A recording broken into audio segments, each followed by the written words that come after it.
So, welcome back. And today we welcome Wayne McRoy again, and we are going to talk about Opus Dei. Yeah, Opus Dei.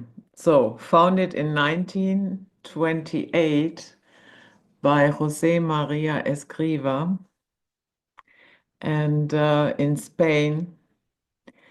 And officially, it is, yeah, a way so that you can become a holy person also as a lay person in your everyday affairs, at work, at home, um, does not sound so bad.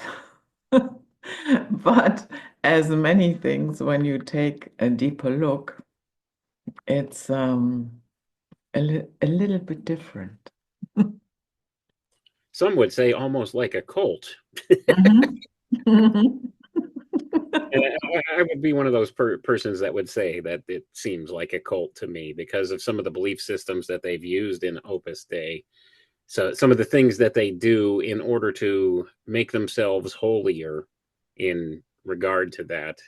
It's a little concerning. Let's be honest about that. The things that they do according to this belief system.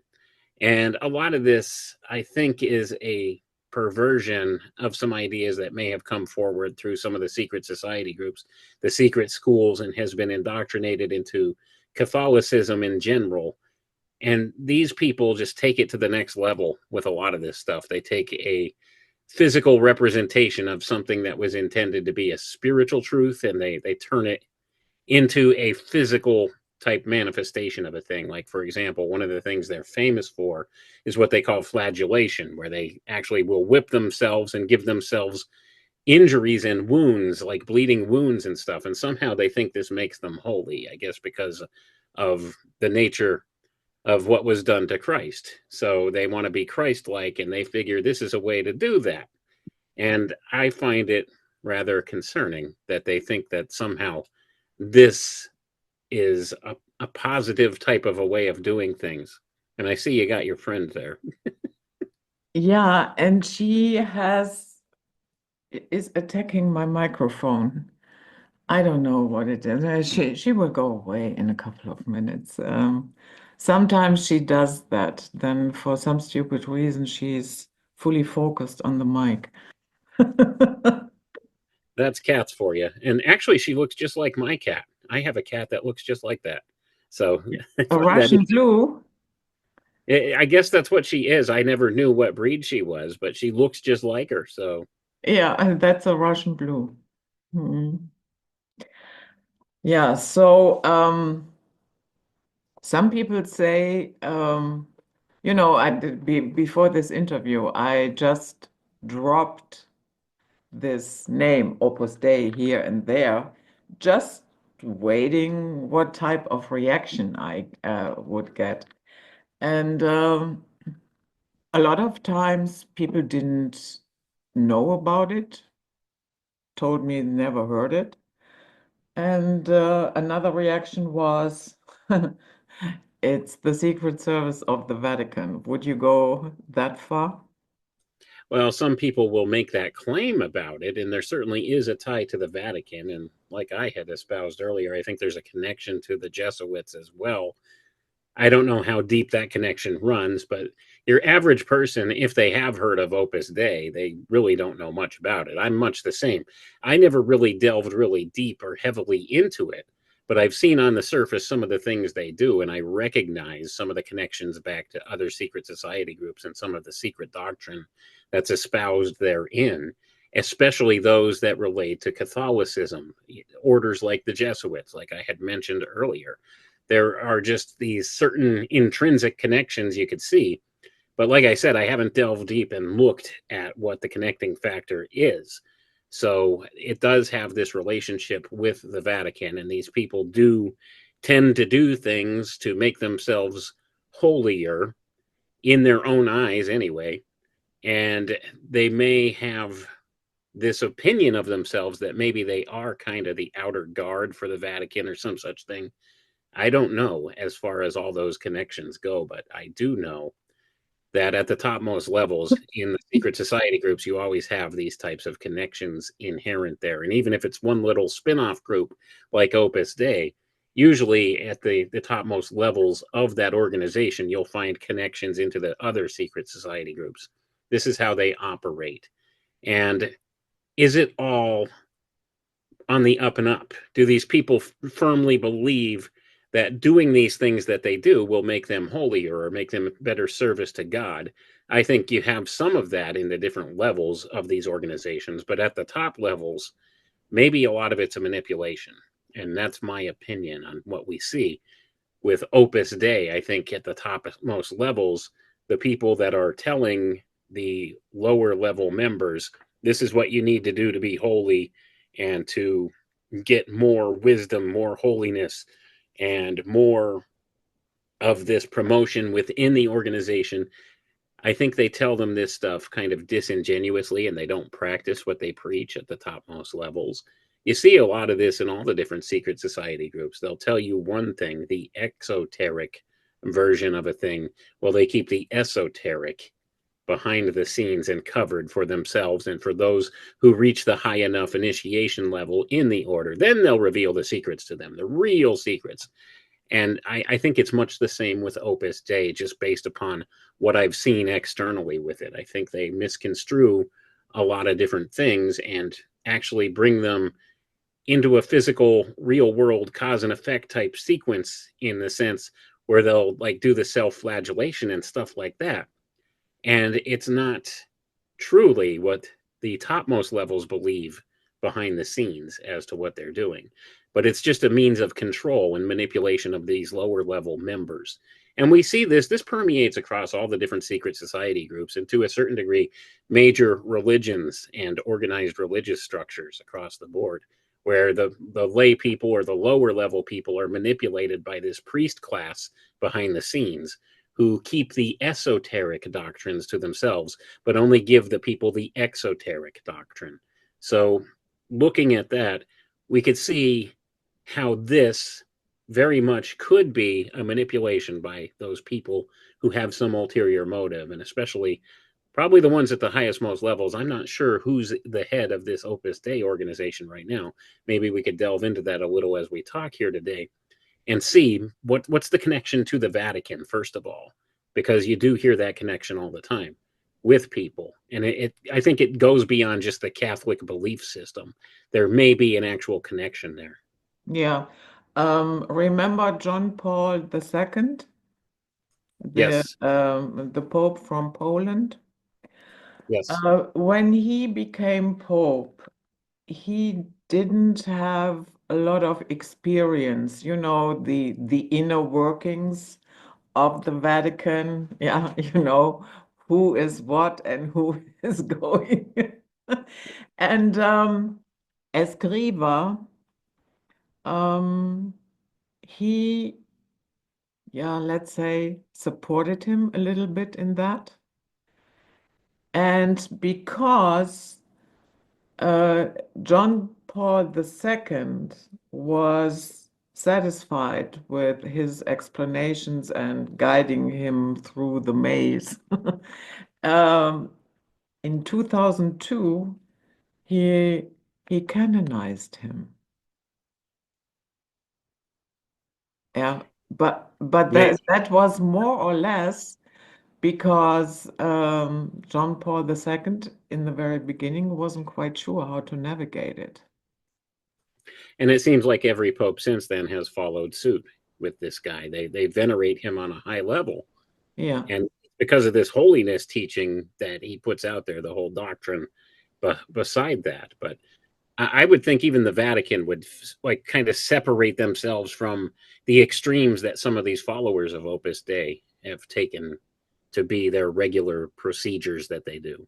So I could be wrong about that, but it seems to me, from what I've seen, it's considered kind of an extremist sect of Catholicism for the most part. That's the mainstream perspective of it. Now, you could see things on the History Channel and places like that that do a little bit of expose on this organization and they just tell you what is it that they do. This is what they believe, and this is what they teach, and this is what they do, and they just kind of leave it there. They don't draw any connections back to the secret society groups or any direct connection to the Vatican. And maybe this is something that the Vatican has latched onto as uh, sort of a, how should we say this, like a tool that they would use to show people, okay, this is kind of an extremist viewpoint, but they have good intentions, and they kind of direct people that way, saying maybe these people are misguided, but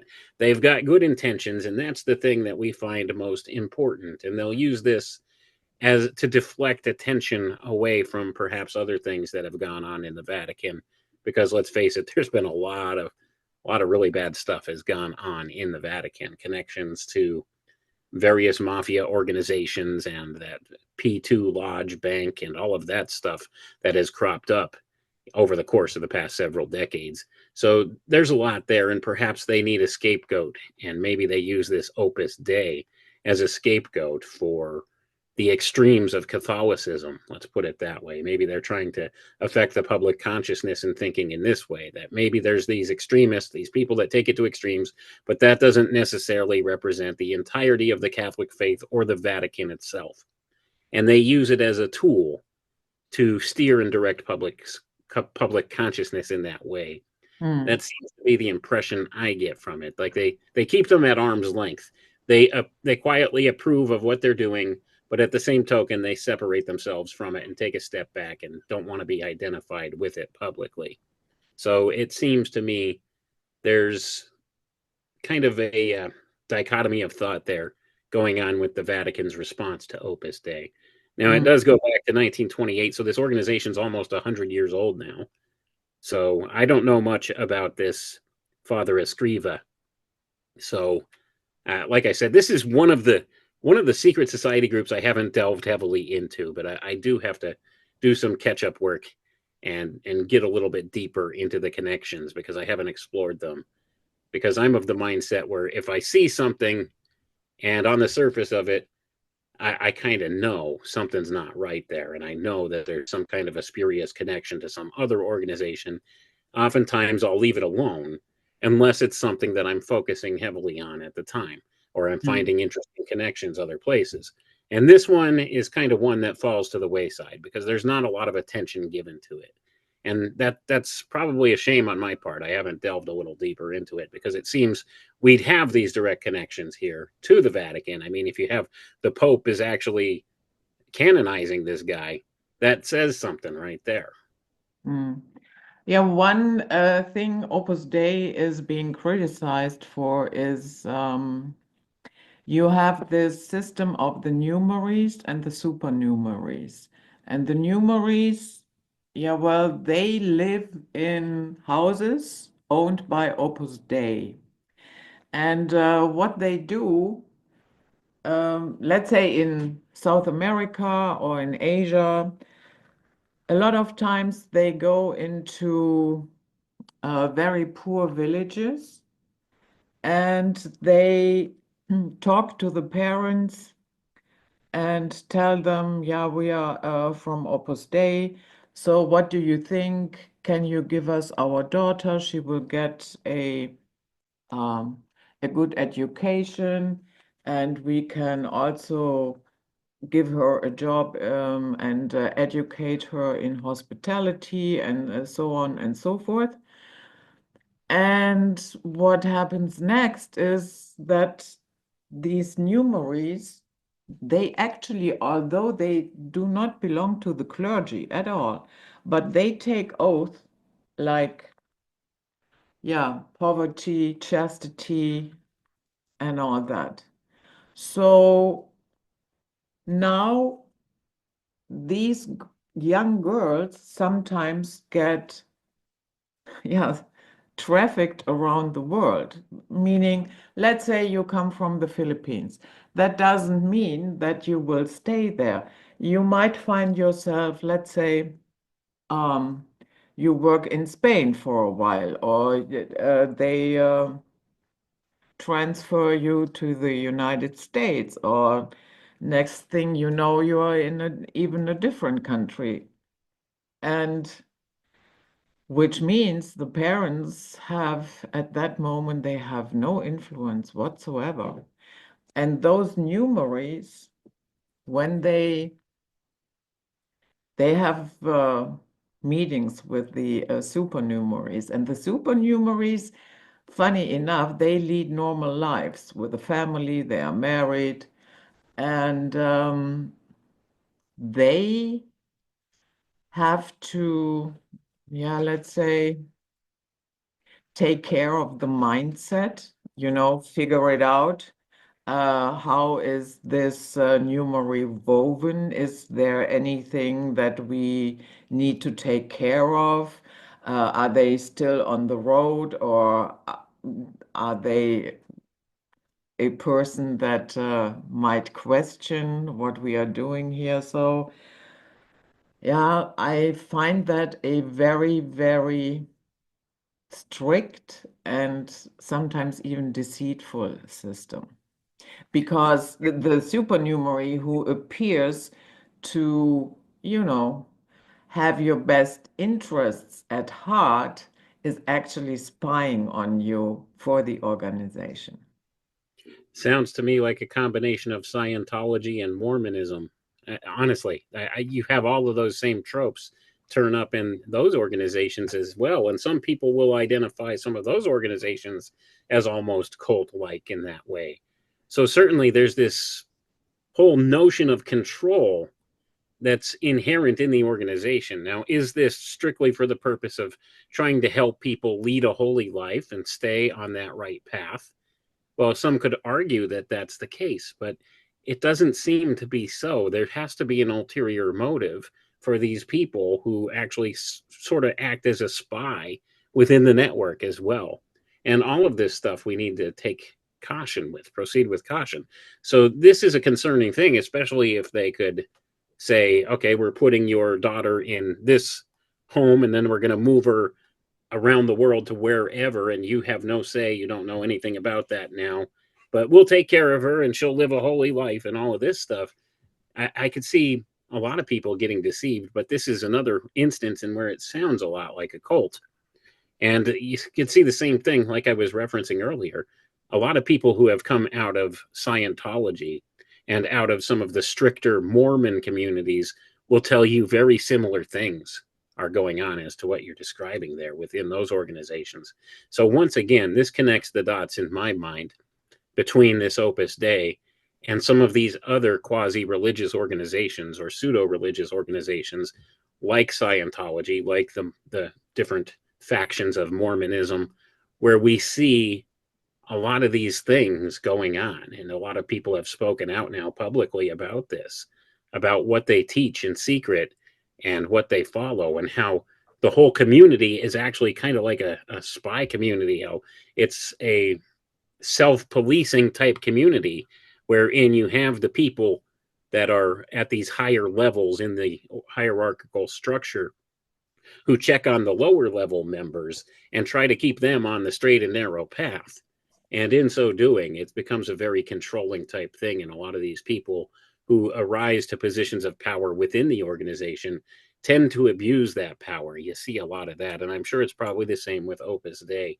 Probably just doesn't get an awful lot of attention because it's got the Vatican covering for it. And we see the Vatican has covered for an awful lot of things, even in the mainstream Catholic Church through the years. They've covered a lot of different things that have gone on. And of course, we see the abuses that have been carried out by some of the clergy members in the Catholic Church. And a lot of this has gotten media attention. So understanding that and knowing that this stuff probably likely goes on within that organization too, you have to wonder, like, why is it that this organization is held on a pedestal, in a sense, by the Pope or by several of the popes? I'm not sure what Pope Francis's take on the whole thing is. He's kind of been quiet, but he's also the first openly Jesuit Pope that we've had. And this leads to who really controls the Vatican. And you have to wonder that, because there's always this talk of what they call the Black Pope, who's the one that really runs the show over at the Vatican. And the one that we have, Pope Francis, he's just the face of the Vatican, and he's not really the guy calling the shots. So you have all of these various factions within the power structure that tend to feed into this type of a thing. So they have some of these other organizations like Opus Dei that direct away the attention from the centralization of where a lot of this stuff goes on, where decisions are made, and from the top down, how this stuff gets disseminated, especially as it pertains to this difference, as I was talking about earlier, between the exoteric belief and the esoteric belief, which the priest class holds dearly in the auspices of some of these secret society groups. And Opus Dei is kind of like a quasi-secret society because it is openly out there, but they don't divulge all of their practices and all of their secrets to the public. And we only know those couple of things that get covered in people who try to expose this, like on the History Channel. That's the only place I've really seen any discussion about Opus Dei, like on the History Channel and maybe a couple of those other educational type channels where they just touch on some of the key tenets and points about it. And it gives a negative cast. Yeah, there are some very good YouTube interviews with people who have written books about Opus Dei.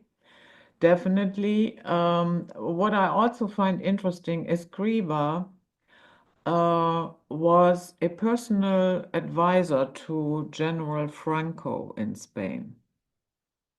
Yeah. And Franco, yeah, was a fascist. No doubt about that. And Escriva, he trained and chose members for him. Yeah. And he was kind of at the center of the authoritarian power of Franco. And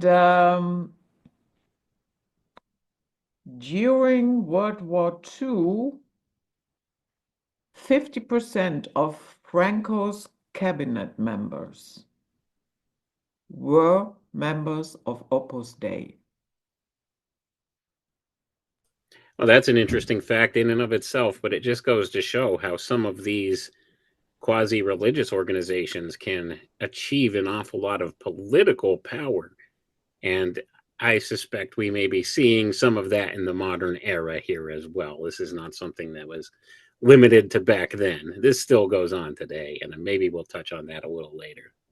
Yeah, we will definitely talk about that in the second hour because there is a very defined trail into the White House, the current one, the current administration. But we are not just there yet. So Escriva also went to South America. You might remember there was a time when liberation theology was a big thing in South America. But of course, they had Marxist ideas, and I reject those ideas as I reject, the Franco ideas and what have you. So, yeah, he went there and wanted to see what he can do there and bring them back into the fold. But I think that was not very, very successful. They had other ideas. I think they did have other ideas, but anytime you see that liberation theology cropping up in South America, and this is well connected as well, there's always Jesuit involvement there. So I find that intriguing that Opus Dei is right there on the front lines with it too, which further cements my thoughts that there's a connection to the Jesuits there. So you have this liberation theology that is something that is well documented, even in government documentation. Here, the CIA has documentation how the Jesuits were part of that in South America and setting this up. And of course, the intelligence community was involved as well. And it's amazing how much the intelligence community interpenetrates these type of organizations or even originates from these organizations in some regards. So we have that connection there as well. So anytime you have that going on, you could know there's something a little deeper here. There's something more to this organization that probably dates back prior to 1928 and its founding. There's something there that pre-existed before that. And this is just one particular faction of some other group. And I would suspect that that probably has to do with the Jesuits, because the Jesuits can be traced back very similarly. They have their origins in Spain as well. The Alumbrados, they were called when St. Ignatius Loyola founded them at first. And later, of course, they were changed to the name of the Jesuit order, or the Society of Jesus, because the church, the Vatican, thought it sounded a little bit holier and a little better to call them that, rather than to call them the Alumbrados, which, by the way, translates literally to the Illuminati, just so you know. So we have all of that interpenetration between these groups again, and this Opus Dei has taken on some of the more, I guess we could say, conservative Catholic views, and has taken on that holiness doctrine to an extreme type degree in their public facade anyway. So we have that connection as we see here now. So that makes things a little more clear for me, that, yeah, I could definitely see there's a Jesuit connection here with this group, and it probably predates the origins of this group. It was probably founded as a specialized group for a purpose in 1928. I can't speak any further on that without researching it a little further, but that's just the impression I get from connecting the dots here. Mm. Well, you just mentioned uh, politics, yeah, secret societies and religion, and how is one a spin-off of the other. So, in that regard, it's quite interesting. Joseph E. Schmitz, he was a former Pentagon Inspector General, and he became head of operations worldwide for Blackwater. Hey, what a coincidence there, huh? And he was also a member of the military order of the Knights of Malta. And under his watch, the $2 trillion went missing in the Pentagon.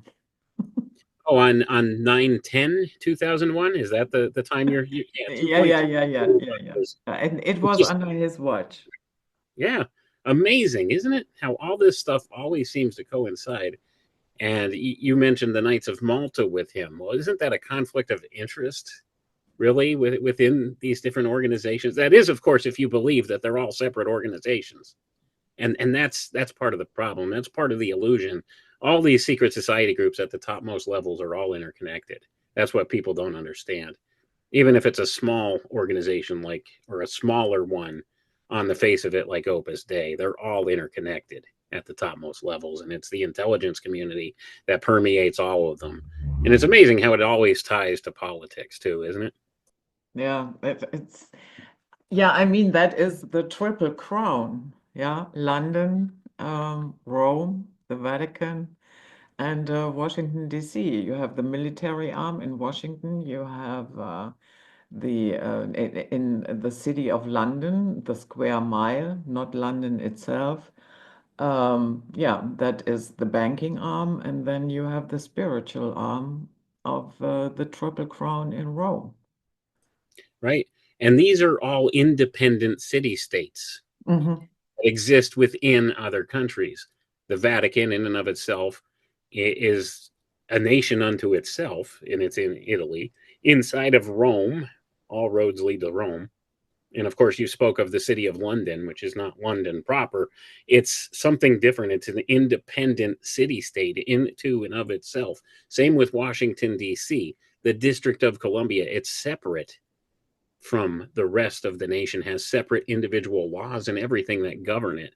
So we have these three different branches, as we see here, for means of control and power. So you have the financial system, the military system, and of course, the religious system, all steered and directed by these different groups on different types of external faces, let's put it that way. So you have the Vatican, which controls the religious indoctrination and the social engineering of the masses towards religious ideals. And then you have, of course, the military arm comes from Washington, D.C., which controls the militaristic might and power of the United States here. And then you have the financial district within London, London City proper within it, that controls the finances and the economic situation. So you have that triple crown, like you said. And of course, there's always that symbology present with these people. They want to control those three areas and hit on this triumvirate type of archetype to do that, because it's all about spiritual, physical, and mental activity, isn't it? And they want to get all of that under the same banner and control all of it. So they go about this in a lot of different ways, and they use a lot of different means to do so. And one of those means is to prop up an organization like what we see here with Opus Dei. It presents maybe an extreme type view of how far you can take religious ideals in that way and apply them towards holy living. So it shows it as an extreme, and they like to use the extreme polarizations of things. That's why we have the political spectrum divided how it is, left and right. There's right-wing ideologies and left-wing ideologies, and they always present you with the most extreme version that they can, so that when they lean one way or another in this political spectrum, it looks very moderate by comparison, and therefore they could steer and direct things how they want in that way. And you see the same thing with these religious type organizations and quasi-religious organizations too. They want to try to control the public opinion in regard to this. So they'll give you, okay, well, here's an extreme version of this. Here's a less extreme version that's a little more acceptable.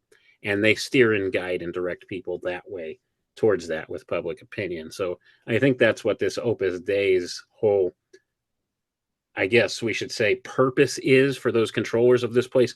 They want to present it and say, okay, these people, they want to adhere to this strict holy life, but that's a little too extreme for your average person. So we'll hand you maybe something a little less extreme, but a little more commonsensical or based in common sense that you could adhere to and maybe call traditional in some way, and stick with that kind of notion of things. So I think it's got its purpose out there in the public consciousness for that.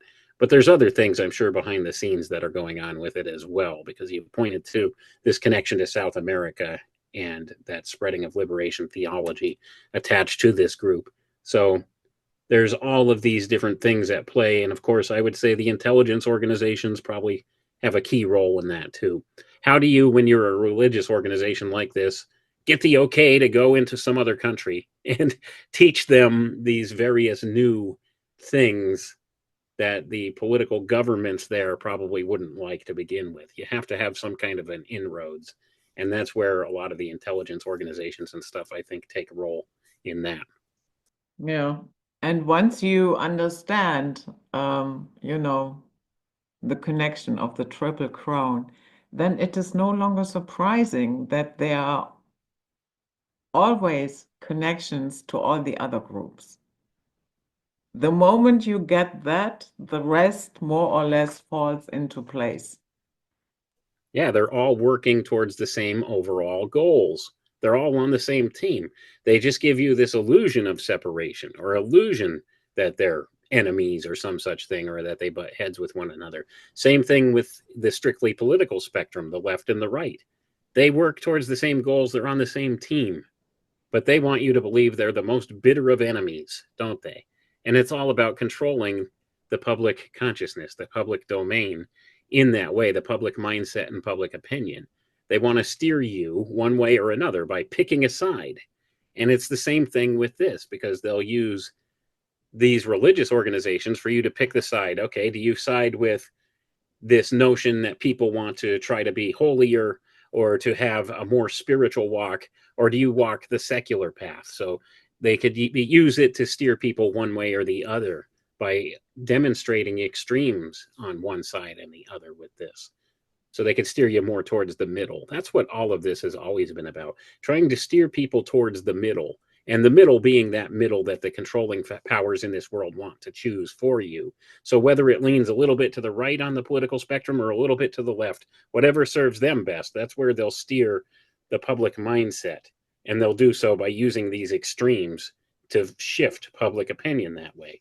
And I think we're seeing a big shift like that going on right now. Yeah. And those people who recruit new Opus Dei members, they are advised not to recruit anybody above 25 because they are too much set into their ways. And so here again, you can derive from that that there is some type of manipulation going on. And that, of course, is, yeah, for the peasants, because Opus Dei members, they are not just the little numeraries that get shipped around the world. You have owners of big multinationals that are members. You have press and finance magnates. You have heads of states in governments, And these little numeraries that get an education in hospitality, yeah, at the end of the day, they are servants to the higher ups in Opus Dei. And depending on where they need you next, you will be shipped there. And that's interesting. You should mention hospitality as being one of the major tenets to this that they teach. You know where the word hospitality comes from? It comes from the hospitalars, the Knights Hospitalar. So once again, you have a connection back to these secret society groups. And these are some of the oldest tricks in the book that they use. And you were speaking of the recruiting methods where they don't want to recruit anybody, say, above the age 25 or so. Well, this goes back even in some older doctrines, and you could trace this back to the cult of the assassins, and actually probably before that, if you really want to dig deeper. The assassins, they were told in part of their training for recruiting new members, you don't want to recruit somebody that's too smart, and you don't want to recruit somebody that's too dumb. You don't want to recruit somebody that's going to just blindly believe everything you tell them all the time. But at the same token, you don't want to recruit anybody that questions things a little bit too much and has too much discernment, because you need them to achieve a certain goal at some point and to be able to follow orders without question. So they advise in these ways. So these doctrines go a lot deeper than what people might expect. So when they're telling Opus Dei, don't recruit above this age, that's one of the oldest tricks in the book. You could tie that back all the way back to the assassins. I've actually covered this in some of the shows that I've done in the past, where the assassins have used this type of a system for recruiting. They want to find just the right type of person as a recruitee in order to put them through the indoctrination program. Because if you have somebody that's a little bit too smart, has too much worldly experience or something, they might see through some of the disingenuous things you're presenting to them. So they don't want to recruit somebody that's too old or too wise or too smart. But at the same token, they want to have somebody that thinks they're just smart enough that maybe they'll get it, that they could dangle that next secret in front of them to keep them striving down the path and doing what they're told.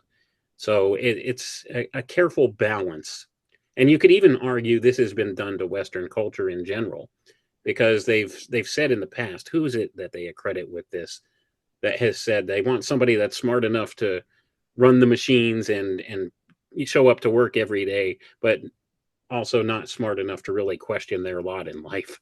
So, or something to that. I want to say it was one of the Rockefellers or something that said that. Of course I'm paraphrasing. People will probably know the quote if they wanted to look that up. They want people just smart enough to run the machines and do the work, but not smart enough to question their lot in life. Yeah. Some people even say that Opus Dei installed John Paul II. Be that as it may, I'm not an insider, so I cannot really say if it's true or not. But one thing is for sure, starting with John Paul II, Opus Dei then was able to use the diplomatic apparatus of the Vatican, which of course is very helpful. I would think so. What do we know about diplomats? They have diplomatic immunity, and that would give any practitioners of Opus Dei that travel around the world this diplomatic immunity. So, therefore, if they perform crimes while they're abroad, they're not going to be held accountable. Yeah, I could see how that could be concerning for people, and I could see how that could be very much a benefit for being a part of this organization as well. So when you look at that, you see these same tropes across the board with a lot of this stuff. So we have the diplomacy angle of it, and that in and of itself I find concerning, but that's how they could ostensibly go somewhere like South America and get away with the stuff that they've done. And there you go. So I don't know if they necessarily installed Pope John Paul II. I can't speak to that. I'm not an insider either. I don't know anything about that. But it seems to line up with some of what we've been told about them, doesn't it? Yeah, yeah.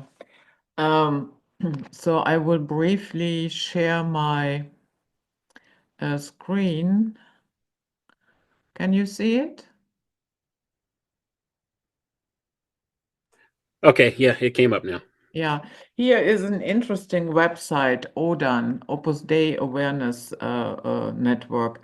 And a lot of people that came out of Opus Dei are reporting what they have, yeah, here, corporal mortification. It's not only, you know, for instance, taking on a daily basis a cold shower is also for the Numeraries a sign that you are a very, very devoted Christian. Yeah, I don't see where the connection is, but this is the kind of thing that they've indoctrinated people with. Yeah, Making yourself uncomfortable somehow makes you holier. I don't understand, but that's what they teach. yeah, I know what you mean. I know.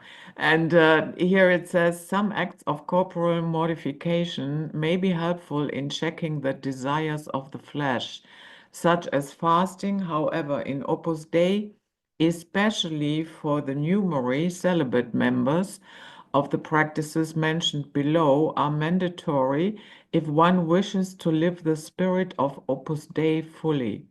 The spirit of Opus Dei is standard of living as outlined by Opus Dei directors, for which all truly dedicated Opus Dei members strive under the umbrella of the spirit of Opus Dei, hide many of the abuses in Opus Dei. The subtle control to conform to the norm is typical in groups which practice mind control. Members are guilted into conforming, feeling that they must, in order to follow God's will, as it is outlined by the controlling group. So, and here are, yeah, what you said, how do you pronounce that? The Silis?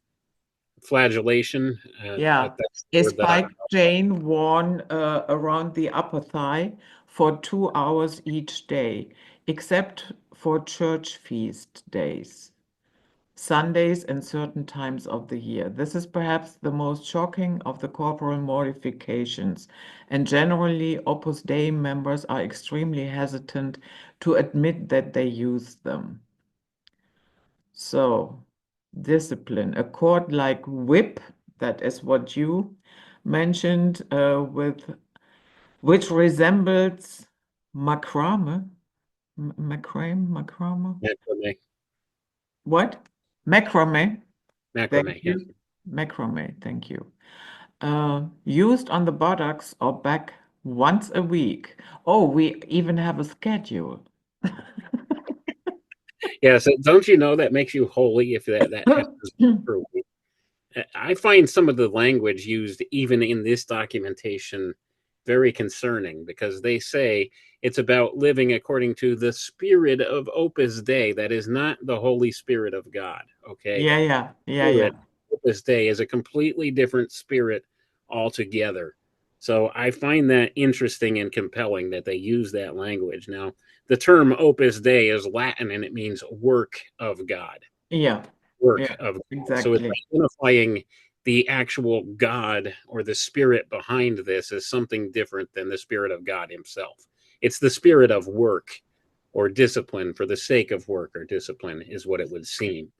And a lot of people may have misconstrued this and have been misled by it in that way. But certainly, you could see a lot of these things are very concerning. Like I can't see how this whole schedule of whipping yourself once a week and wearing this thing on your thigh and taking cold showers and making yourself generally uncomfortable or causing yourself pain makes you any holier.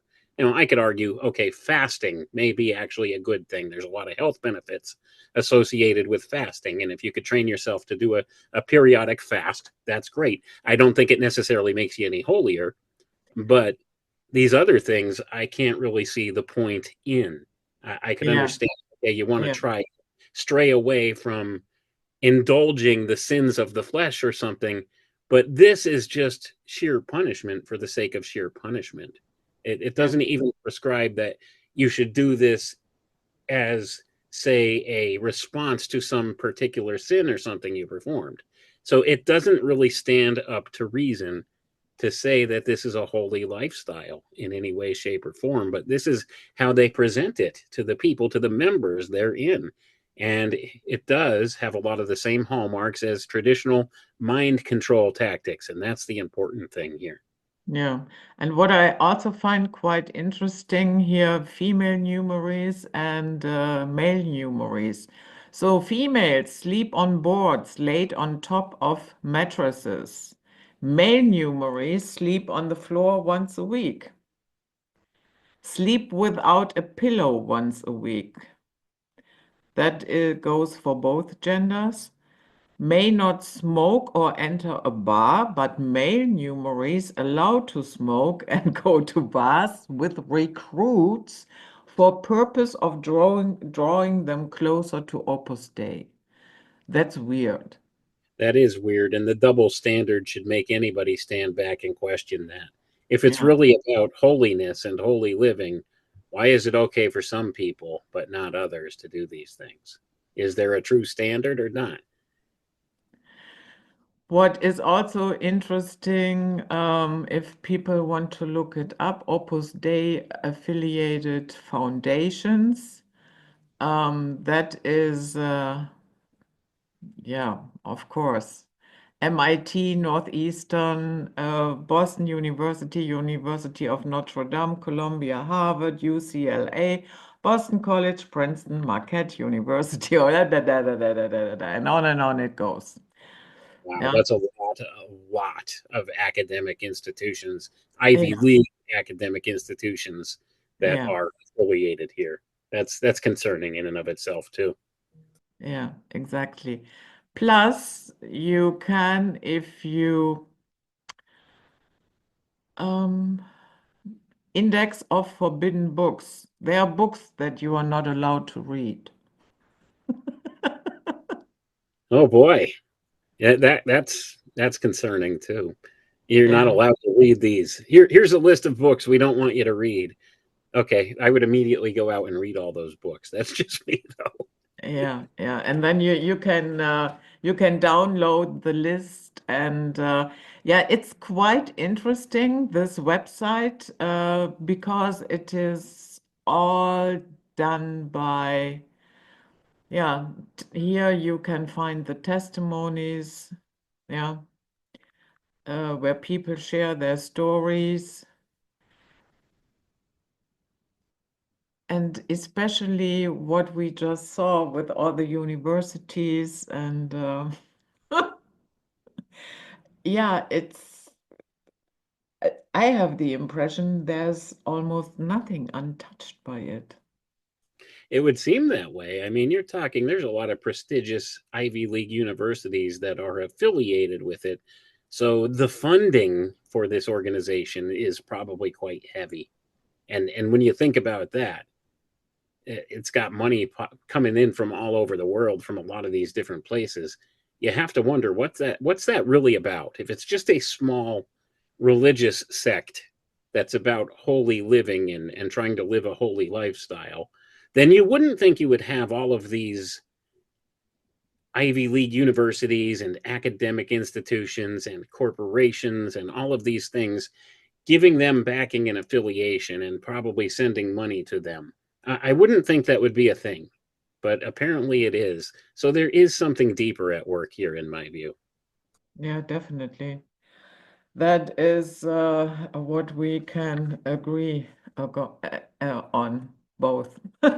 So, hey, we have almost reached the top of the hour, and yeah, guys, that was it, the public hour. And as we announced, now we will dive into the trail that leads to the current administration, and we will see the patrons on the other side.